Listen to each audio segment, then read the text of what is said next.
آنے والے دنوں میں ایران میں پھر کشیدگی ہوگی. امریکہ میرا خیال ہے یہ چاہتا ہے کہ اٹیک کرنے کی ضرورت نہ پیش آئے. ایران کو گھٹنوں پہ لانا چاہتے ہیں. اسرائیل کو آج بھی خطرہ جس ملک سے ہے مشرق وسطیٰ کے اندر سے وہ ایران ہی ہے. جن ملکوں کو سب سے زیادہ مشکلات کا سامنا ہوگا اس میں سعودی عرب شامل ہے، کیونکہ یہ ممالک سینڈوچ بن جائیں گے. غزہ کے اوپر ٹرمپ کی سربراہی میں اور اسرائیل کی سربراہی میں ان کے جو رائٹس ہیں وہ ان کو مل سکیں گے. جو فلسطینی چاہتے ہیں وہ نہیں نکل سکتے.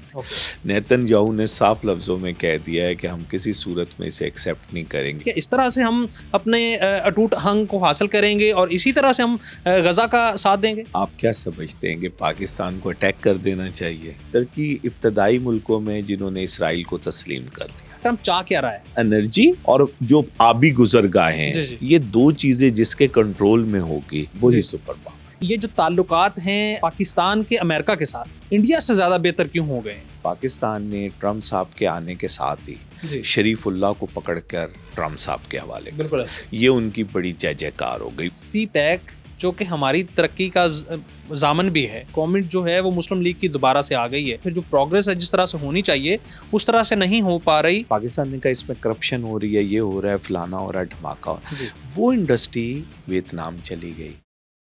آپ دیکھ رہے ہیں انفلٹرڈ ود حسنین اولک.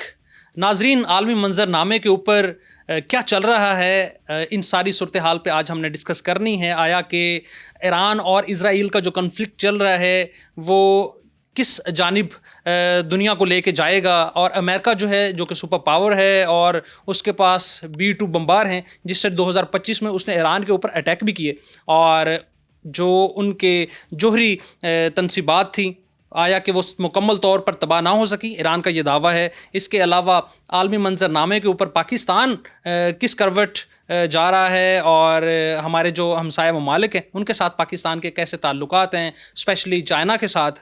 تو ان ساری چیزوں کو ڈسکس کرنے کے لیے ہمارے ساتھ موجود ہیں محمد مہدی صاحب جو کہ ماہر امور بین الاقوامی ہیں. السلام علیکم سر. وعلیکم السلام. سر، آپ عالمی منظر نامے کے اوپر بڑی گہری نظر رکھتے ہیں اور اسپیشلی جو مشرق وسطیٰ میں جو صورتحال چل رہی ہے اس کے اوپر آپ کے کامنٹس چاہیں گے کہ یہ جو بحری بیڑا اب پہنچا ہے سمندروں میں اور ایران کی طرف بھیجا گیا ہے، تو آپ کیا دیکھتے ہیں آنے والے دنوں میں ایران میں پھر کشیدگی ہوگی اور اسرائیل اٹیک کرے گا، امریکہ اس کو بیک کرے گا، یا پھر امریکہ خود اٹیک کرے گا ایران کے اوپر؟ بسم اللہ الرحمن الرحیم. آپ کا شکریہ. دیکھیے، بات اصل میں یہ ہے کہ ایران جو ہے نا وہ معاشی طور پر اس وقت بہت مشکل صورتحال، اس کے اوپر جو سینکشنز لگی ہوئی ہے اس کی وجہ سے بتدریج اس کی معیشت خراب ہو رہی ہے. مثلا کل جو تھا وہ ایران کے اندر $1 کے 15 لاکھ تومن مل رہے تھے. اوکے.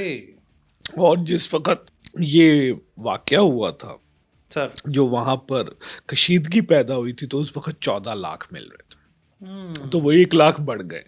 تو اس لیے اصل میں امریکہ میرا خیال ہے یہ چاہتا ہے کہ اٹیک کرنے کی ضرورت نہ پیش آئے، بلکہ ایران کے اندر حالات ایسے خراب کر دیے جائے کہ ایران کے اندر سے ہی ان کو یہ موقع ملے کہ وہ حکومت کو تبدیل کر سکتے ہوں، اور اس صورت کے اندر اگر ضرورت پیش آئے تو پھر حملہ بھی کر دیا جائے.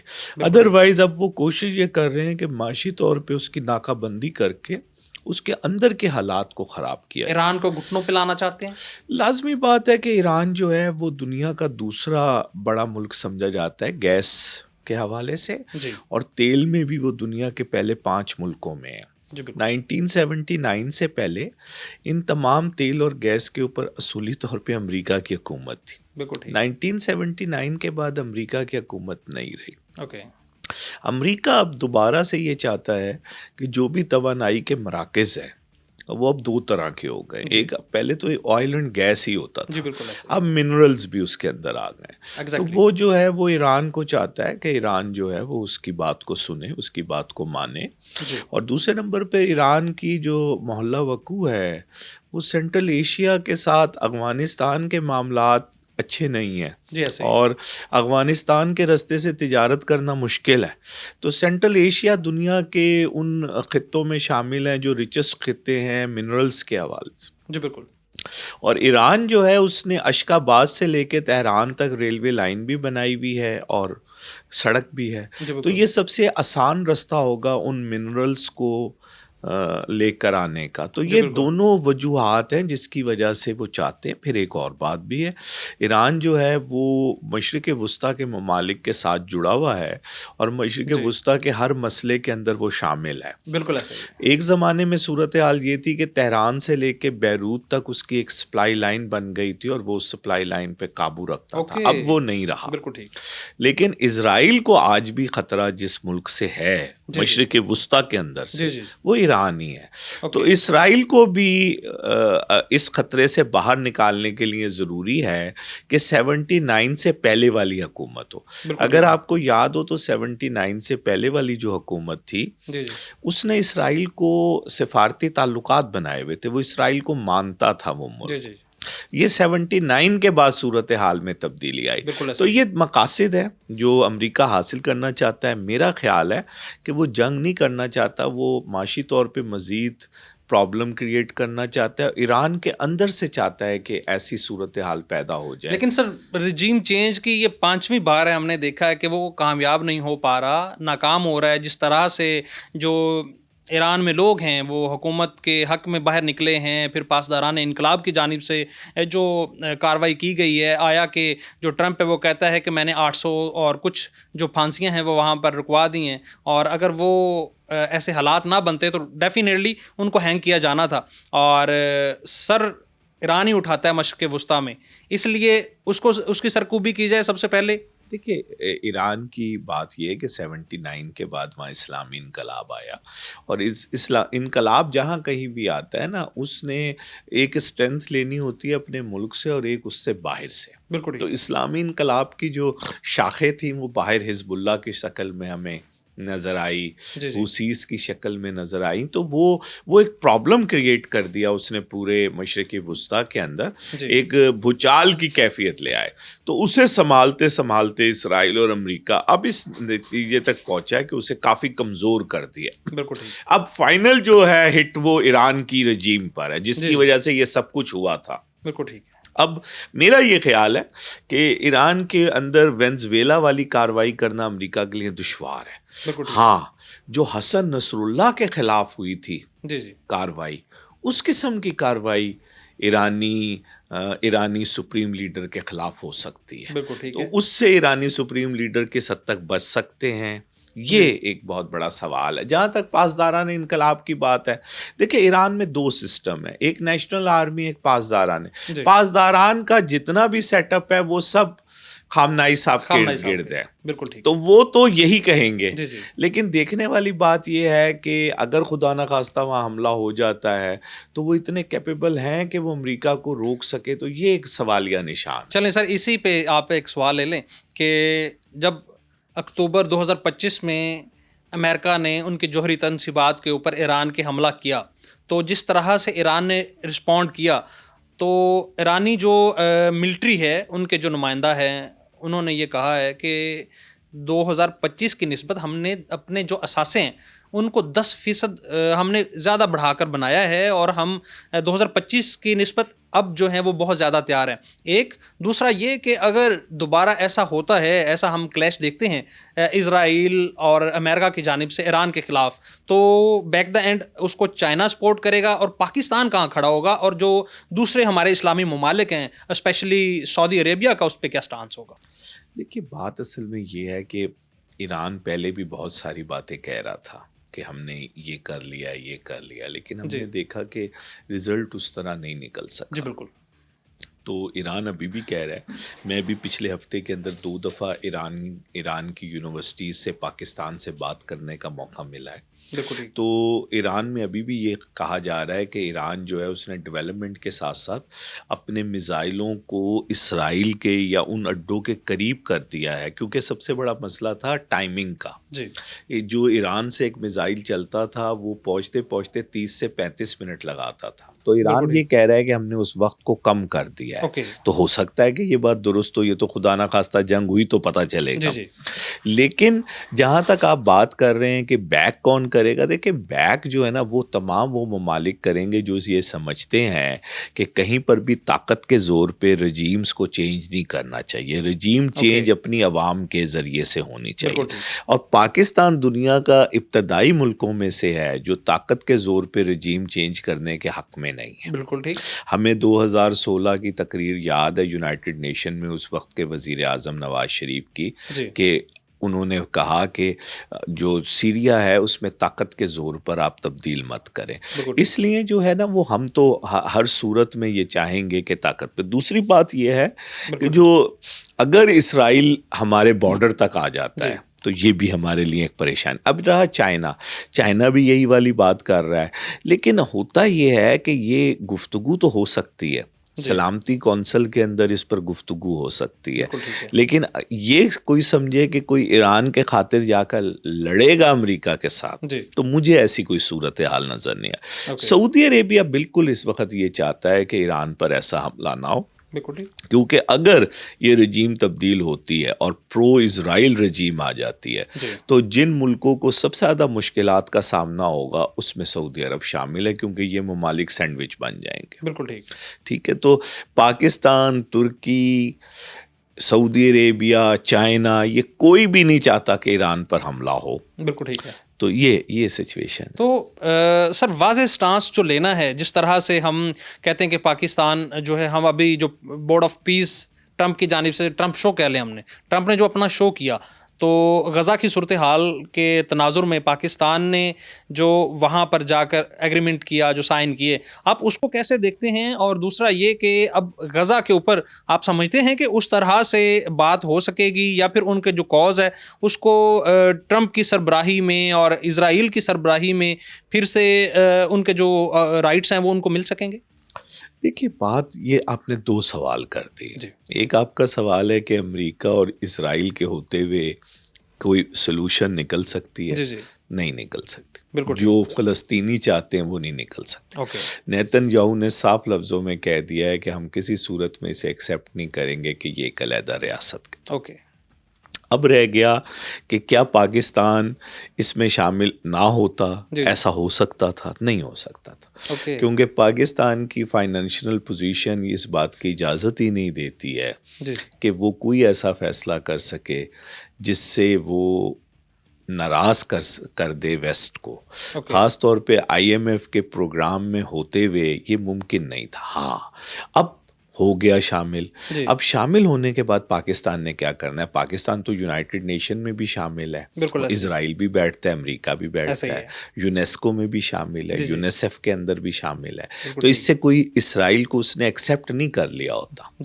اپنی بات وہ ہر جگہ پہ کرتا ہے. میرا خیال ہے کہ یہاں پر بیٹھ کر اگر پاکستان ان باتوں پر قائم رہا, اور مجھے امید ہے کہ قائم رہے گا, جو قائد اعظم محمد علی جناح نے اپنی اسرائیل کے حوالے سے ایک پالیسی بیان دیا تھا, اور آج والے دن تک پاکستان کا وہی پالیسی ہے اسرائیل کے حوالے سے, تو فلسطینیوں کو فائدہ ہوگا.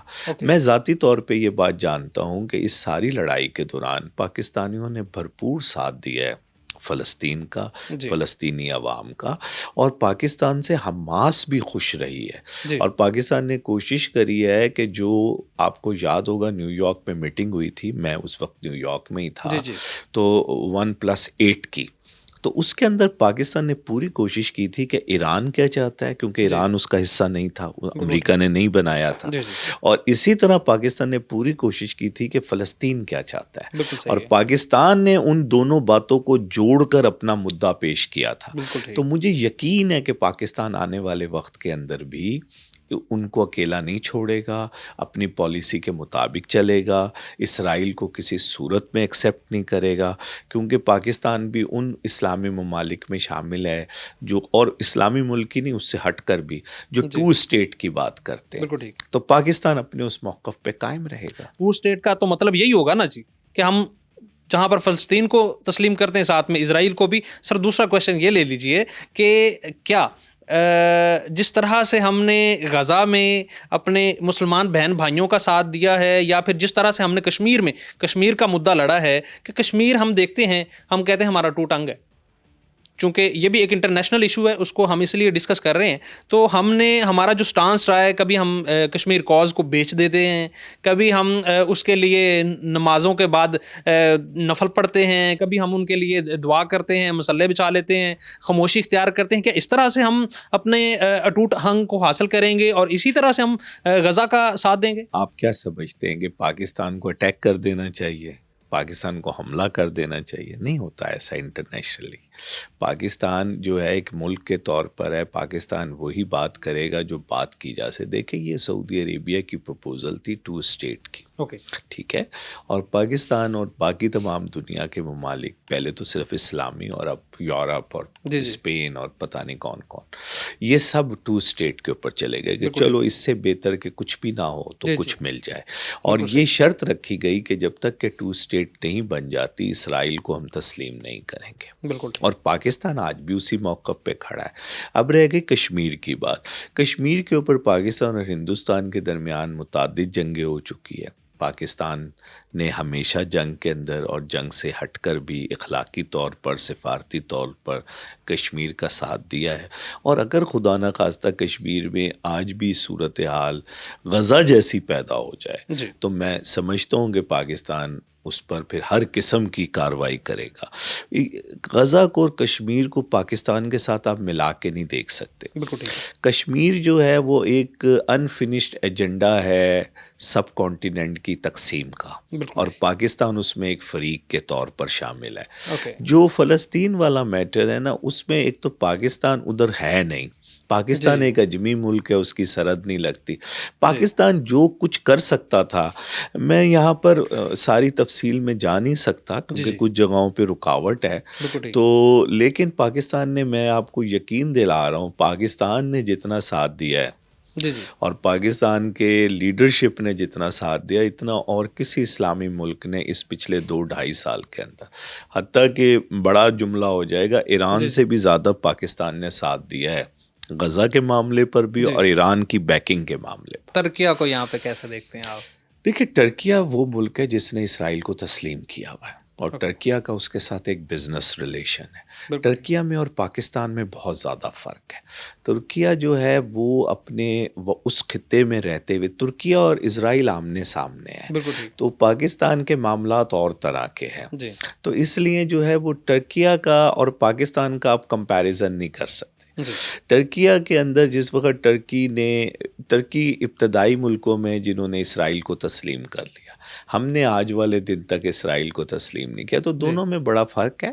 طیب اردگان صاحب کے آنے کے بعد سے وہاں ایک پالیسی پہ شفٹ آیا ہے, لیکن وہ پالیسی اتنی شفٹ نہیں ہوئی کہ 180 پہ شفٹ ہو جاتی. ایران کی طرح کے شہنشاہ کے جانے کے بعد ایران نے ٹوٹلی ڈسکارڈ کر دیا اسرائیل کو. تو ایسا نہیں ہے, اسرائیل کے ساتھ ان کے تجارتی تعلقات بھی ہے, بزنس کے معاملات بھی ہیں, ٹینشن بھی برقرار رہتی ہے. اور خدا نہ خواستہ کوئی ایسی سچویشن بنی کہ اسلامی ملکوں نے مل کر کوئی فیصلہ کرنا ہوا تو ترکیہ جو ہے وہ اسلامی ملکوں کے ساتھ کھڑا ہو. بالکل ٹھیک. اچھا سر, یہاں پہ اب چلے ہم نے مشرق وسطیٰ کے اوپر بات کر لی, تو جو اب ٹرمپ کی بات کر لیتے ہیں کہ وہ جو بدمست ہاتھی کی طرح جہاں پر جانا چاہتا ہے, جس کو روندنا چاہتا ہے, کچلنا چاہتا ہے, وہ اس طرح سے کرتا چلا جا رہا ہے. چاہے وہ اگر مشرق وسطیٰ کی بات کی جائے, اس میں عراق کے ساتھ کیا ہوا, وینزویلا کے بھی ریسنٹلی بات کی جائے تو ان کے صدر کو ہی اٹھا لیا. اس کے علاوہ ایران کے ساتھ بھی ٹینشنز ہیں, اور اس کے بعد اگر بات کی جائے گرین لینڈ کی طرف اب وہ جا رہا ہے. وہ کہتا ہے جی مجھے چاہیے کا کیا مطلب ہے؟ آپ ٹرمپ کی یہ جو حرکتیں ہیں یا پھر ان ساری چیزوں کو کس طرح سے دیکھتے ہیں کہ ٹرمپ چاہ کیا رہا ہے؟ دیکھیے میں نہیں سمجھتا کہ یہ صرف ٹرمپ چاہ رہا ہے, یہ امریکہ کی پالیسی ہے. اور امریکہ, ابھی آپ نے خود عراق کی بات کری, اس وقت تو ٹرمپ نہیں تھا, اس وقت تو بش تھا. بات اصل میں یہ ہے کہ دیکھیے امریکہ نے سیکنڈ ورلڈ وار کے بعد ایک دنیا کا ایک نقشہ بنایا گیا تھا.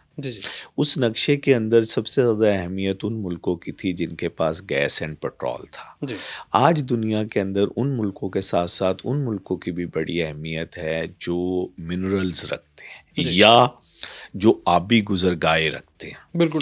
تو امریکہ نے, اگر آپ کو یاد ہو تو امریکہ نے سب سے پہلے جن خطوں پہ قبضہ کیا تھا یا جہاں پر اپنا تجارتی فٹ پرنٹس بنائے تھے, اس میں نارتھ اور ساؤتھ امریکہ شامل تھا. یہ تو سیکنڈ ورلڈ وار کے بعد وہ جو ہے یورپ کی طرف آیا, ایشیا کی طرف آیا. اب پھر دوبارہ سے واپسی کا سفر ہو رہا ہے. وہ ان خطوں کے اوپر اپنا مکمل کنٹرول چاہتا ہے, کیونکہ آنے والے وقت میں منرلز, یہ چیزیں بہت امپورٹنٹ ہو جائے گی, آبی گزرگاہیں. اسی لیے منرلز کی یہ یہاں پہ ایڈ کر لیجیے. اگر منرلز کی بات کی جائے تو ابھی ریسنٹلی جو ہمارا پاکستان کا اور امریکہ کا معاہدہ ہوا ہے بلوچستان میں جو منرلز ہیں ان کو نکالنے کے حوالے سے, اس کے اوپر بھی اپنا موقف دیجیے. دیکھیے میں یہ اسی طرف ہی آ رہا تھا. دیکھیے پاکستان کا بھی معاملہ یہ ہوا ہے کہ پاکستان کے پاس گیس اور آئل تو اس طرح پاکستان رچ نہیں تھا, لیکن پاکستان ان ملکوں میں شامل ہے جہاں پہ منرلز, اور خاص طور پہ وہ منرلز جو آنے والے وقت میں ڈیفنس پروڈکشنز کے اندر, آئی ٹی کے اندر استعمال ہونے, وہ بہت بڑی تعداد میں پاکستان. تو پاکستان کی طرف بھی چین کا بھی جھکاؤ ہے اس حوالے سے, اور امریکہ کا بھی جھکاؤ. پاکستان نے آلریڈی ایک کمپنی جو کینیڈین کمپنی تھی اس کے ساتھ ایک معاہدہ کیا ہوا ہے. 50% کے وہ ہیں, 50% کا پاکستان ہے, 25 سینٹر, 25 بلوچستان. انہوں نے سب لیٹ کیا ہے اس کمپنی نے, کینیڈین کمپنی نے. اس نے سب لیٹ کے اندر جو ہے وہ آئرلینڈ کی کمپنی کو, اسکاٹ لینڈ کی کمپنی کو بھی کیا ہے, فن لینڈ کی کمپنی کو بھی کیا ہے, 3 کمپنیاں امریکہ کی ہے, 1 جاپان کی ہے. تو اب یہ ایک پورا بن گیا, کامبو بن گیا. تو پاکستان بھی جو ہے وہ ایک امپورٹنٹ پوزیشن پر اس وقت آ گیا جب یہ منرلز کی باتیں زیادہ ہونا شروع ہو گئی. تو دنیا میں اب جو لڑائی ہے یا زور ہے وہ منرلز کے لیے ہے, گیس اینڈ آئل کے لیے ہے, آپ عرف عام میں انرجی کے لیے ہے. بالکل. گرین لینڈ جو ہے اس کی 2 اہم باتیں ہیں. دیکھیں گرین لینڈ جو ہے جہاں وہ منرلز رکھتا ہے وہاں پر وہ وداؤٹ پولوشن کے علاقہ ہے آج بھی, ٹھیک ہے, ایک نہایت ہی کم آبادی والا حصہ ہے. اور اگر آپ اس کا محلہ وقوع دیکھیں تو جو ہی گرین لینڈ ختم ہوتا ہے تو سامنے آپ کو امریکہ نظر آتا ہے, اور گرین لینڈ کے اس طرف آپ کو رشیا نظر آتا ہے. پھر آپ کو اگر یاد ہو تو آج سے چند ہفتے پہلے چائنا نے ایک بڑا معاہدہ کیا ہے گرین لینڈ کے ساتھ منرلز کا. تو یہ بھی ایک پریشانی کی بات ہے امریکہ کی.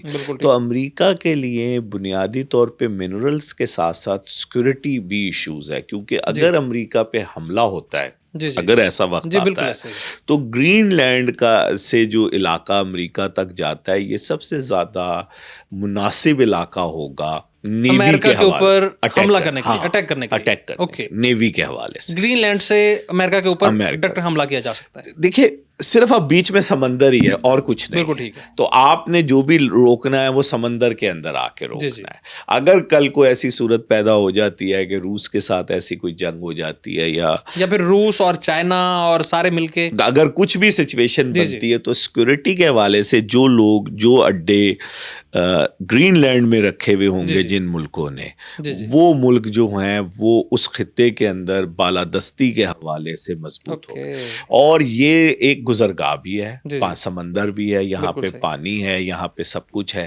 تو اب آپ اگر غور فرمائے تو آبنائے ملاقہ, شط العرب, خلیج عدن, پاناما, یہ وہ علاقے ہیں جہاں سے ساری دنیا کی انرجی گزر رہی ہے. بالکل. اور امریکہ کی یہ خواہش ہے کہ ان سب پر اس کا کنٹرول ہونا چاہیے. ابھی یہ صومالیہ لینڈ کا آپ نے قصہ سنا ہوگا. صومالیہ لینڈ کیا ہے؟ یہ افریقہ کی سنگ ہے, اسے افریقہ کے سنگ کہا جاتا ہے. یہ ایسے, اگر آپ افریقہ کا نقشہ دیکھیں تو یہ ایسے کر کے باہر کو نکل رہا ہے. یہ ایسی جگہ پر ہے جہاں خلیج عدن, اور خلیج عدن کیا ہے؟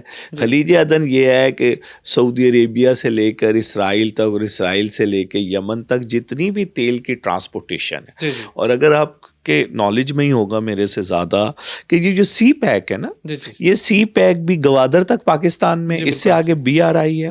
بی آر آئی کہاں جا رہی ہے؟ وہ بھی خلیج عدن میں جا رہی ہے. تو اگر یہ شارٹسٹ رستہ ہوگا چائنا کے سامان کا یورپ پہنچانے کے لیے, بحر احمر اور افریقہ پہنچانے کے لیے, یہ برج کرے گا. اور دیکھیں پلان یہ تھا کہ عمان کے اندر آلریڈی چائنا نے ایک بندرگاہ بنا لی ہے, دکم. اوکے.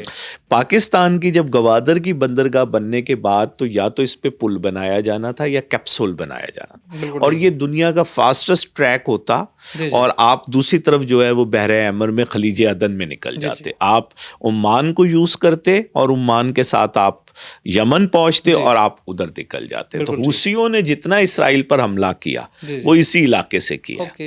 تو یہ بہت ہی جغرافیکلی جو پوزیشن ہے اس میں امریکہ، یہ جو ابھی آپ نے ان کے جہاز آنے کے بات کی ہے ایران پر، یہ کدھر سے آ رہے ہیں؟ یہ شط العرب کوئی کنٹرول کرنے کی بات ہے. تو یہ وہ ساری آنے والے وقت کا جو کھیل ہے اس کے اندر انرجی اور جو آبی گزرگاہیں ہیں، یہ دو چیزیں جس کے کنٹرول میں ہوگی. ابھی جو آپ نے لفظ استعمال کیا سپر پاور کا، وہی سپر پاور. بالکل صحیح. رشیا کی اور چائنا کی جو کولیبوریشن ہے وہ کتنا ڈیمیج کر سکتی ہے امریکہ کو؟ اور اس میں یہ بھی ایک ساتھ ہی آپ آنسر کر دیں کہ یہ جو تعلقات ہیں پاکستان کے امریکہ کے ساتھ انڈیا سے زیادہ بہتر کیوں ہو گئے ہیں؟ دونوں بڑے مختلف سوال ہیں. دیکھیں، جہاں تک روس اور چین کی بات ہے نا، میں نہیں سمجھتا کہ دونوں ابھی بھی ایک پیج پر ہیں. اوکے. ٹھیک ہے. روس کو بھی بہت ساری پریشانیاں ہیں چائنا سے، اور چائنا کو بھی روس سے پریشانی. اوکے. امریکہ کے معاملے پہ ہم بہت ساری دفعہ دیکھتے ہیں کہ سفارتی سطح پر یا یوں کہیں سلامتی کونسل کے اندر اکثر ان دونوں کا ایک موقف ہوتا ہے. لیکن ادروائز ہر جگہ پر ان کا ایک جیسا موقف اپنے اپنے انٹرسٹ ہیں. ابھی ہم یہ کہنا، اور ابھی جو لاسٹ ویک امریکہ نے اپنی پالیسی جاری کی ہے اس پہ اس نے چائنا کے خطرے کو کم قرار دے دیا. تو وہ بھی ایک ڈپلومیٹکلی چل رہا ہے. اور اس سال جو ٹرمپ صاحب کا وزٹ ہے بیجنگ کا، اور کہا جا رہا ہے کہ پریزیڈنٹ شی واشنگٹن کا وزٹ کریں گے، میرا خیال ہے کہ چیزیں مزید بہتر ہوں گی خراب ہونے کے بجائے، کیونکہ دونوں کی معیشت جو ہے وہ ایک دوسرے کے ساتھ بہت زیادہ جڑی ہوئی ہے.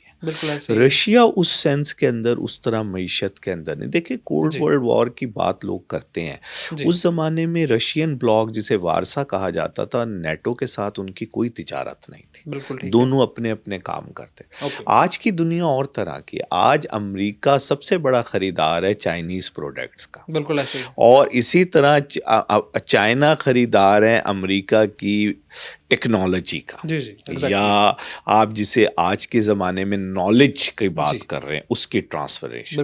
آج کی دنیا میں امریکہ کی تمام بڑی کمپنیز نے اپنے آفیسز جو ہیں وہ چائنا میں بنائے ہوئے ہیں. چائنا میں وہ چیزیں بنا رہے ہیں. تو آج کی دنیا اس طرح کی لڑائی والی دنیا نہیں ہے جیسی سیکنڈ ورلڈ وار کے بعد ایک کولڈ وار جسے کہا جاتا ہے اس طرح کی تھی. آج ہر ملک ایک دوسرے کے اوپر ڈپینڈنٹ ہے. آج چائنا کا اور انڈیا کے بہت سارے تعلقات کے مسائل ہیں، لیکن ان کی جو تجارت ہے وہ $100 بلین سے بھی زیادہ کی. پاکستان سے زیادہ.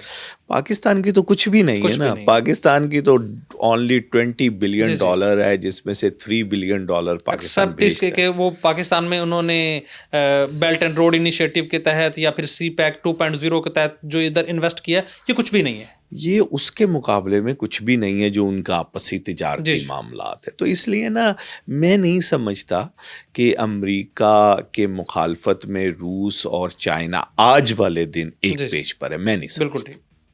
اب آپ کا دوسرا سوال ہے کہ انڈیا اور پاکستان کے بعد پاکستان کی کیوں اتنی اہمیت ہوئی، امریکہ کیوں ہے. دیکھیں، اس میں سفارتی کامیابی کا لفظ کہنا مبالغہ آرائی ہوگا.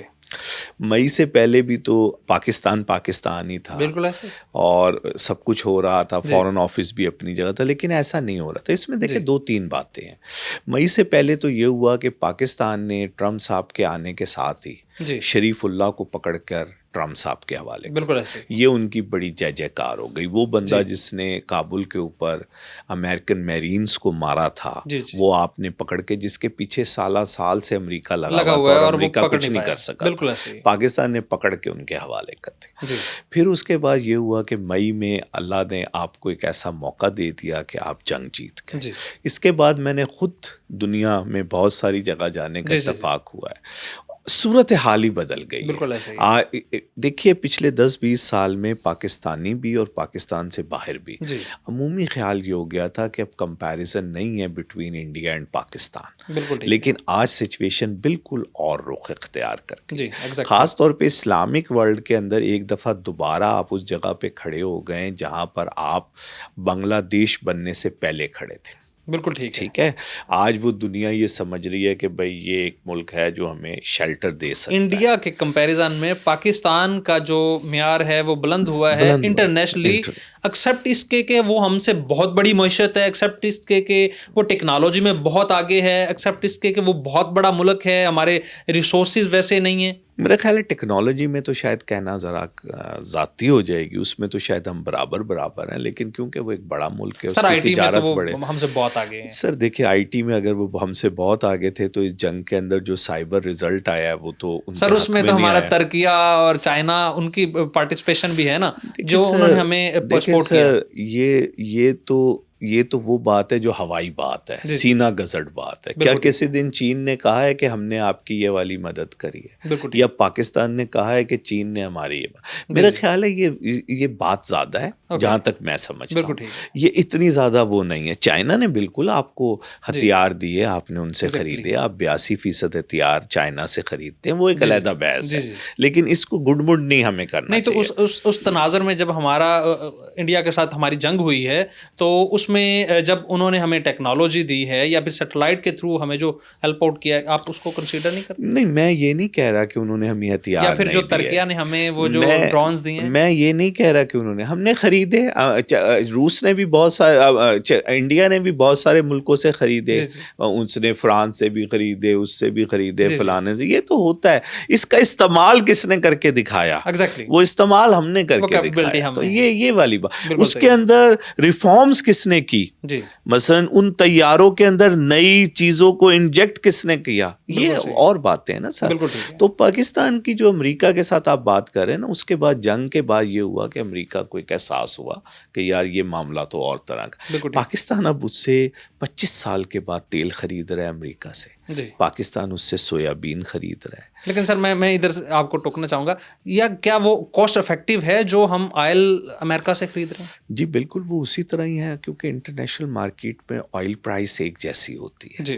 ہم نے صرف ٹرمپ کو خوش کرنے کے لیے, کیونکہ ٹرمپ جس علاقوں سے جیتا ہے آپ مجھ سے بہتر جانتے ہیں, وہ سویابین کی پیداوار کے حساب سے دنیا میں ٹاپ ہے. ہم نے سویابین لینا بالکل بند کر دیا تھا. ہم ملیشیا سے اور کسی حد تک انڈونیشیا سے پام لے رہے تھے. ہم نے دوبارہ سے سویابین لینا شروع. بالکل ٹھیک ہے. تو ہم نے ابھی تک کی صورتحال میں امریکہ کو زیادہ فیسلیٹیٹ کیا ہے. تو لامحالہ ان کا جو وہاں پر فارمر بیٹھا ہوا ہے, اگر آپ نے ان سے ایک ہیوج کوانٹٹی کے اندر چیزیں خرید رہے ہیں تو فارمر خوش ہو رہا ہے. فارمر خوش ہو رہا ہے تو ٹرمپ صاحب کا ووٹر خوش ہو رہا ہے. تو آپ نے ایک طریقے سے انگیج کیا. اب یہ انگیجمنٹ کتنے عرصے رہتی ہے؟ واشنگٹن میں جب ابھی میں تھا وہاں یہ خیال ہے کہ ٹرمپ صاحب کے دور میں یہ انگیجمنٹ برقرار رہے گی. اب دیکھنا یہ ہے کہ جو ابھی آپ نے اگلا سوال کیا کہ جو ہماری سفارتی کامیابی ہے وہ ہمیں جب نظر آئے گی کہ اب جب اس اسٹیج سے آگے نکل جائیں گے, تو اب ہمیں دیکھنا پڑے گا کہ ہمارے سفارتکار اس سلسلے میں کیا کر رہے ہیں. بالکل ٹھیک ہے. چلیں اب پاکستان پہ آتے ہیں سر. پاکستان کے آج بھی جو تعلقات ہیں وہ امریکہ سے بہتر ہیں ایز کمپیئر ٹو چائنا سے, آپ کیا سمجھتے ہیں؟ نہیں, میرا نہیں خیال. دیکھیں پاکستان کی ایک ڈیفائنڈ پالیسی ہے. پاکستان کی پالیسی ہے کہ ریڈ لائن ہے پاکستان کی فورن پالیسی چائنا کے حوالے سے. بالکل ٹھیک ہے. پاکستان کی ڈیفائنڈ پالیسی ہے نیوکلیر ویپن. اس میں پاکستان کسی کے ساتھ کوئی کمپرومائز نہیں کرتا, نہ امریکہ کے ساتھ. ہاں پاکستان کی یہ بڑی خواہش ہے کہ پاکستان کے ایک اچھے تعلقات امریکہ سے ہوں, کم از کم ورکنگ ریلیشن شپ ہو, یا اس کو اور ہم آسان لفظوں میں کہے جو امریکن فوج واپس گئی تھی اور وہ جو بٹر ایکسپیرینس ہے امریکنز کا پاکستان کے حوالے سے, ہم چاہتے ہیں کہ اس کو منیمائز کیا جائے. اس میں ہم کوشش میں کسی حد تک کامیاب ہو گئے ہیں. تو ہم نے ایک بیلنس قائم رکھا ہے. میں ان لوگوں میں شامل ہوں جو یہ بہت عرصے سے لکھ رہے ہیں کہ ہم اس پوزیشن میں ہیں کہ بیلنس کو قائم رکھ سکتے کرتے ہیں چائنا کے ساتھ بھی. اور چائنیز کے خاص بات یہ ہے کہ وہ آپ سے کبھی یہ نہیں کہتے کہ آپ امریکہ کے ساتھ کٹی کر لیں. امریکنز تو کبھی کبھار آپ سے چائنا کے حوالے سے یہ بات کرتے ہیں کہ یار آپ چائنا کو آپ نے بہت سر پہ چڑھا لیا یا اس کی انویسٹمنٹ سے آپ سری لنکا نہ بن جائے, لیکن چائنیز کا یہ سٹائل نہیں ہے, وہ آپ سے اس طرح بات نہیں کرتے. تو میرا خیال ہے پاکستان جتنا بڑا ملک ہے وہ دونوں کے اندر بیلنس رکھ سکتا ہے. ہمارے تعلقات بالکل اچھے ہیں چائنا کے ساتھ. ابھی اسٹریٹجک ڈائلاگ جو ہوا ہے چائنیز فورن منسٹر کا اور پاکستان کے ڈپٹی پرائم منسٹر کا وہ بہت فروٹفل رہا ہے. ہاں جو سی پیک کا معاملہ ہے نا وہ انفارچونیٹلی جہاں پر 2016 میں یا 17 میں تھا آج بھی وہیں کھڑا ہے, وہ آگے نہیں بڑھ سکا. اس کی ریزن یہ ہوئی ہے کہ جو ضروریات تھی اس وقت چین کی وہ اس وقت کچھ اور تھی, وہ پاکستان فلفل کر سکتا تھا, لیکن ایک حکومت بدلی. اس حکومت نے یہ سمجھا کہ یہ سیاسی طور پہ فائدہ دے رہا ہے سی پیک مسلم لیگ کو, انہوں نے اس کے خلاف بات کی.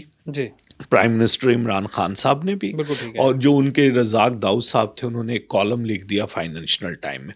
اس وقت سے چائنا تھوڑا سا محتاط ہو گیا, اور ہم نے یہ دیکھا کہ جو چائنیز آپ نے اکنامک زونز بنائے تھے وہ ایکٹیویٹ اس طرح نہیں ہو سکے. تو یہ ہے پرابلم. یہ سر اسی کے اوپر ہی کویسچن کرنا چاہوں گا کہ سی پیک جو کہ ہماری ترقی کا ضامن بھی ہے, اور وہ جو چائنا ہے وہ اتنے بلین ڈالرز کی ہم یہاں پر جو انویسٹمنٹ کر رہا ہے, اور اگر اب بات کریں جو سی پیک 2.0 ہے یا پھر جو بیلٹ اینڈ روڈ انیشیٹو ہے BRI, تو وہ اس طرح سے کیوں نہیں اس کے اوپر کام ہو سکا؟ آیا کہ اب گورنمنٹ جو ہے وہ مسلم لیگ کی دوبارہ سے آ گئی ہے, لیکن جو تعلقات ہیں وہ ابھی بھی اس طرح سے نہیں چل رہے, یا پھر جو پروگرس ہے جس طرح سے ہونی چاہیے اس طرح سے نہیں ہو پا رہی. اور آپ سے کہا کہ وہ ضرورت چائنا کی اب نہیں رہی. چائنا کی اس وقت انڈسٹری جو تھی وہ کاسٹ مینجمنٹ کی وجہ سے افیکٹڈ تھی. اس نے اس کو شفٹ کرنا تھا. اس کی پہلی پرائرٹی پاکستان تھا, کیونکہ میں پہلے عرض کر چکا ہوں یہ قریب ترین جگہ تھی سامان بیچ. پاکستان نے ایکسیپٹ نہیں کیا. پاکستان نے کہا اس میں کرپشن ہو رہی ہے, یہ ہو رہا ہے, فلانا ہو رہا ہے, دھماکہ. وہ انڈسٹری ویتنام چلی گئی, وہ انڈسٹری کمبوڈیا چلی گئی, وہ انڈسٹری بنگلہ دیش اب اس طرح اویلیبل نہیں ہے. بالکل ٹھیک. ان کی جو ضرورت کا ٹائم تھا وہ آپ مس کر بیٹھے. بالکل صحیح. دوسرے نمبر پر یہ ہوا کہ آپ کی آج والے دن بھی ارمچی سے لے کر گوادر تک آپ کی موٹر وے نہیں بن سکی. ہاں جب موٹر وے ہی نہیں بن سکی تو وہ جو ٹرک چلنے تھے, روڈ کنیکشن ہی نہیں ہو سکا. آپ کا خیال یہ تھا کہ آپ 6 سے لے کے 10 بلین ڈالر تو صرف ٹول ٹیکس میں کمائیں گے. وہ تو جب ہی کمانا تھا نا جب آپ کا ٹرک چلنا تھا. بالکل ایسے ہی. تو وہ تو چل ہی نہیں سکا. آج بھی آپ کی جو گوادر کو کنیکٹڈ روڈ ہے وہ آپ کی فائنل روڈ جو ہے وہ موٹر وے نہیں ہو سکی. آج والے دن بھی آپ شاہراہ ریشم پر اپنا سارا بیس کرتے ہیں. شاہراہ ریشم اتنے بڑے پروجیکٹ کی روڈ نہیں ہے. بالکل ٹھیک. تو وہاں پر بھی ضرورت تھی. تو یہ دونوں چیزیں. پھر آپ کو پتہ ہے کہ استور کے رستے سے اسلام آباد تک ایک ٹرین آنی تھی. M1 نے اسے کنیکٹ کر کے کراچی تک پہنچنا تھا, گوادر تک جانا تھا. M1 کی آج والے دن تک گراؤنڈ بریکنگ ہی نہیں ہوئی. اسی لیے میں بار بار لکھتا ہوں. مجھے یاد ہے کہ عمران خان صاحب کے دور میں انہوں نے میرے کالم کے جواب میں کالم لکھا کہ نہیں ایسا نہیں ہے, لیکن آج والے دن بھی ہم وہیں کے وہیں کھڑے ہیں. آج بھی گراؤنڈ بریکنگ نہیں ہو سکی. جو مین پروجیکٹ تھا فیز فرسٹ کا وہ آج والے دن بھی شروع نہیں ہوا. پرابلم کہاں پہ ہے؟ اب گورنمنٹ بھی وہ آ گئی ہے جس نے یہ انیشیٹو لیا تھا, میاں محمد نواز شریف کی اگر بات کریں وہاں پر ہے کہ اب ہمارے وہ تعلقات پہلے والی جگہ پہ ہوئیں گے, یا پھر ہماری جو چیزیں جہاں سے ڈسکنیکٹ ہوئی تھی وہاں سے ریکنیکٹ ہوئیں گی؟ دیکھیں ریکنیکٹ تو ہو گئی ہیں, لیکن اس وقت اس کا بجٹ تھا $6 بلین. آج اس کا بجٹ ہے $11 بلین. آج آپ IMF کے پروگرام میں شامل ہیں. آج آپ اتنی بڑی اماؤنٹ قرض کے طور پہ نہیں لے سکتے. دیکھیں اس بات کو بھی سمجھنے کی ضرورت ہے کہ چائنا نے جو $26 بلین پاکستان میں لے کر آیا ہے وہ ساری انویسٹمنٹ نہیں ہے. بالکل ایسے ٹھیک ہے. اس میں $16 بلین جو ہے وہ قرض ہے, اور جو $15 بلین ہے وہ انویسٹمنٹ ہے. بالکل ٹھیک. تو اب پاکستان اس وقت اس $11 بلین کا پروجیکٹ شروع کرنا انڈر دا IMF وہ ممکن ہی نہیں ہے. بالکل ٹھیک ہے. پاکستان کے جب نئی مسلم لیگ کی یا پی ڈی ایم کی حکومت آئی تھی تو اس وقت کے وزیر ریلوے خواجہ سعد رفیق صاحب نے وہ بیجنگ میں ایک پریزنٹیشن دی تھی اور اس کو M1 کو کچھ اس کے روٹس کو کم کر کے تو وہ بات آگے بڑھائی تھی اور انہوں نے اس کے بجٹ کی بھی بات کی تھی. لیکن چائنا کا خیال ہے کہ نہیں ایسا ممکن نہیں ہو سکتا. چائنا کے بینک نے جو ان کا اسٹیٹ بینک ہے اس نے $6 بلین اپرووڈ کیے ہوئے لیکن یہ معاملہ اب $6 بلین کا نہیں رہا ہی نہیں ہے. یہ آگے چلا اور جب تک آپ IMF کے پروگرام میں ہیں آپ اتنا بڑا قرضہ نہیں لے سکتے. یہ ہوگی چائنا کے حوالے سے بات. سر لاسٹ کویسچن آپ سے یہ میں پوچھنا چاہوں گا کہ پاکستان 2026 میں پاکستان کو کہاں دیکھ رہے ہیں آنے والے وقت میں؟ ہمیں کن چیزوں کے اوپر اور زیادہ کام کرنا پڑے گا؟ اپنی جو انٹرنیشنل پولیٹکس ہے اس میں ان بھی رہنے کے لیے اور جو اپنی سفارتکاری ہے اس کو مزید بہتر کرنے کے لیے کن کن ممالک کے ساتھ تعلقات کو بہتر کرنا ہے؟ اپنی اکنامک جو اصلاحات ہیں ان کے اوپر کام کرنا پڑے گا یا پھر کون سا ایک ایسا پوائنٹ ہے جو بوم دے سکتا ہے پاکستان کو، پاکستان کی معیشت کو یا پاکستان کے لوگوں کے لیے وہ بہتر ہو سکتا ہے؟ دیکھیے پاکستان کی گروتھ 3 پر ہے جو گورنمنٹ دعویٰ کرتی ہے. پاکستان کی شرح جو وہ ہے آبادی کی بڑھنے کی وہ 2.3 2.5 تک ہے. اس کا کیا مطلب ہوا؟ مشکل سے پاکستان کی گروتھ ہے 0.5. جتنا بڑا پاکستان ملک ہے اس کی گروتھ جب تک 7 اور 8 نہیں ہوگی پاکستان گرو نہیں کر سکتا. اس کے لیے پاکستان اگر روایتی چیزوں پہ رہا کہ میں ٹیکسٹائل بھیج کر اور میں گارمنٹس بھیج کر تو میں اپنے بڑھا لوں گا اپنی ایکسپورٹس، تو ایسا نہیں ہوگا. اب آپ کو انٹرنیشنل مارکیٹ کے اصولوں کے مطابق چلنا پڑے گا اور اس کے لیے ضروری ہے کہ یہاں الیکٹریسٹی آج کے ریٹ سے کم از کم آدھے ریٹ پر ہونی چاہیے. آپ کے ارد گرد جو ہے ممالک سے تعلقات آپ کے اب جب ہی اچھے ہوں گے جب آپ کے تجارتی آپ کی تو ابھی ذرا سے تعلقات بزنس بڑھا ہے تو آپ کی بیلنس آف پیمنٹ خراب ہونا شروع ہو گئی، آپ کا واپسی کا سفر شروع ہو گیا. تو آپ کو اصل میں اس واپسی کے سفر کو روکنا ہے. پھر ہی دنیا بھی آپ کی طرف دیکھے کہ دنیا آج تجارت کی دنیا ہے. آج آپ یورپ کیا کہہ رہا ہے؟ وہ کہہ رہا ہے جی ہمیں انڈیا کی شکل میں 1 ارب 25 کروڑ آبادی مل گئی تو ہم اپنا سامان وہاں بڑی مارکیٹ مل گئی. اچھا اب یہ تو ایک پوری عوام ہے نا. ہم نے دیکھنا یہ ہے کہ بائنگ پاور کتنے لوگوں کی 30 سے 40 کروڑ انڈین ایسے ہیں جن کی سیم بائنگ پاور ہے جو امریکنز کی یا یورپینز کی ہے. پاکستان میں کتنے ہیں؟ مشکل سے 2 کروڑ. تو اب اس ساری صورتحال کو آپ نے کرنا ہے کہ کیسے اسے بڑھانا ہے. میرا خیال ہے کہ پاکستان کو بہت محنت کی ضرورت ہے، بہت اصلاحات کی ضرورت ہے. پھر ہی پاکستان 2026 میں جب تک پاکستانی مطمئن نہیں ہوں گے آپ کی سفارت کاری، کوئی ملک کی دوستی، کوئی آپ کے بینیفٹ میں نہیں جا سکے گی. میں آپ کو کل کی بات سناؤں کہ کل میں اسلام آباد میں تھا، بہت سارے سفارتکار ملے. میں ملک کا نام نہیں لینا چاہتا لیکن اتنا ہنٹ دیتا ہوں کہ G7 ملک کا ایک اعلیٰ ترین سفارتکار مجھے بتا رہا تھا کہ اس کی بیوی اور ایک بیٹی ہے وہ اپنے ملک کے دارالحکومت میں ایک اپارٹمنٹ میں رہتے ہیں. ان کا بجلی کا بل کم آ رہا ہے اور اس کا اسلام آباد میں بجلی کا بل زیادہ آ رہا ہے. اکیلا آدمی کے رہتے. اب اگر اچھا اس ملک کی قوت خرید، اس ملک کی GDP، اس ملک کی گروتھ پاکستان سے کہیں آگے ہے لیکن وہاں پر وہ بجلی کا بل کم دے رہا ہے، یہاں پر وہ بجلی کا بل زیادہ دے رہا ہے. تو اب آپ اس سے اندازہ لگا لیں کہ کیا سفارتکاری، کیا ترقی، کیا یہ پہلے آپ کو اپنی چیزوں کو ٹھیک کرنا پڑے گا. اصل میں آپ نے جو معاہدہ کیا IMF سے وہ بہت مشکل حالات تھے، آپ نے ان کی ساری شرائط ماننا پڑنے، لیکن اب وہ وقت آیا ہے کہ آپ کو ان کے ساتھ ری نیگوشیٹ کرنا پڑے گا. اگر یہ چیزیں نیچے نہ آئیں پرائز تو آپ کچھ بھی کر کے دیکھ لیں. آپ کو آبادی کو کنٹرول کرنا ہے، ان پرائز کو نیچے لے کر آنا ہے، پھر ہی آپ آگے کی طرف جائیں. جی بالکل، یہ جو چیزیں ہیں ان کے اوپر کام کرنا ہے ہمیں. اگر ہمیں 2026 میں اپنی گروتھ ریٹ کو بڑھانا ہے، اپنی جو اکنامک اصلاحات ہیں ان کو بہتر کرنا ہے، پاکستان کی جو ایکسپورٹ ہے ان کو بہتر کرنا ہے. یقینی طور پر جو ہمارے معیشت دان ہیں، جو ہمارے پولیٹیشنز ہیں، وہ اس کے اوپر کام کر رہے ہیں، اور جو موجودہ جماعت ہے وہ جانی بھی اسی وجہ سے جاتی ہے، وہ جو کہ مسلم لیگ نون ہے، کہ وہ ایک ایسا ذہن رکھتے ہیں، ان کے پاس ایسا دماغ ہے کہ جو ان چیزوں کے اوپر کام کرتے ہیں. امید ہے کہ یہ جو پوڈ کاسٹ ہے وہ آپ کے لیے بہت زیادہ انفارمیٹیو رہا ہوگا، اور جو آپ کی رائے ہے اس پوڈ کاسٹ کے بارے میں وہ ہمیں کمنٹ سیکشن میں دیجیے گا، اور ہم آپ کا جو یہ فیڈ بیک ہے اس کے لیے منتظر رہیں گے. ہمیں اجازت دیجیے اسی کے ساتھ. اللہ نگہبان.